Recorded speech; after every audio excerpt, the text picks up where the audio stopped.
Zimbabwe is a name that gets its foundations from Z, meaning a big thing. Zimbabwe, it means some stones.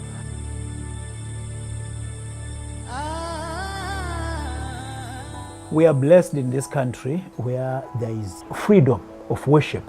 As a church, we are allowed to go to any institution, any part of the country to express the gospel, to challenge people with the gospel without any difficulties at all.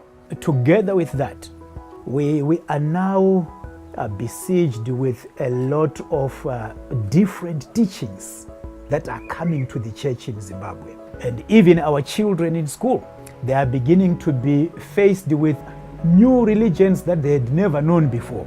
Church leaders would say one of the biggest challenges is, yes, there's a good Christian spiritual heritage in the country, but unfortunately the discipleship is quite superficial. Most pastors are not trained, so that's a challenge.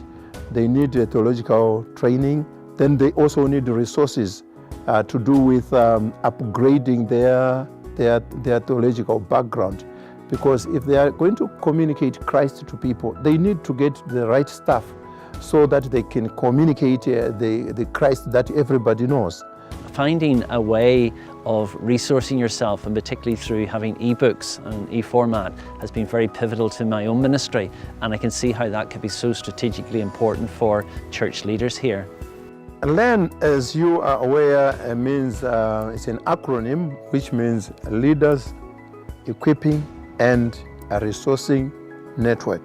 The project's aim is to equip and resource pastors so that they become more effective communicators of the gospel. The more we sharpen the skills of our leaders, then the more we think that it will have some vicarious effect on those that they are leading. It will help us to have resources and also to move with the time. We are the pastors of today.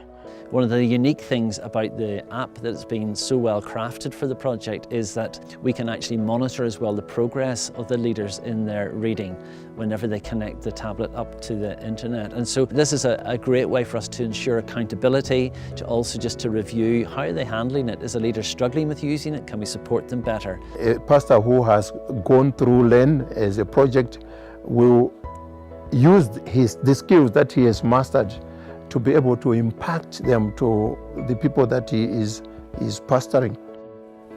How can you get behind and support this ministry? Well, there's different ways you can do so. We need prayers. We need prayers for spiritual wisdom as we continue to move forward, as we make contact, as we communicate, all the different logistics of the project. But we also have practical needs. There's the tablets themselves, SD cards, solar chargers, which are going to create the package that we give to pastors. It may be that you as a church want to get behind this project by buying a package for even one pastor. Many of the churches that we will be encouraging to support us here in this ministry will be training their leaders ongoing, and maybe you want to think about how is it you could put some of the allocation not just to your own minister but also to people who are ministering here in Zimbabwe. There's more information about this on the website and it'll help to inform you, but we really want to thank you for considering supporting this project. I want to be dry. I want to be dry.